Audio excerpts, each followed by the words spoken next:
Hello, Miss Marina. My name is Jose Ferrufino Mejia. Today I will talk about of equation degree. Imagine I go to a restaurant to buy hamburger. Each hamburger costs $4. And there is a service fee of $3.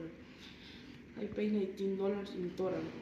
To represent this equation, I use the equation 4x plus 3 equals 19. The x represents the price of each hamburger.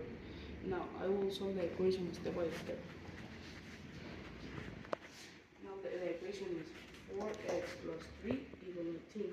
The 3 that is added passing the other side to the bracket. Now 4x equals 19 minus 3. Now 4x equals 16. Now the 4 that was multiplied passes the other side divided. Now x equals 16 divided by 4 equals 4. Now x equals 4. This means I buy 4 hamburgers. Thank you for your attention.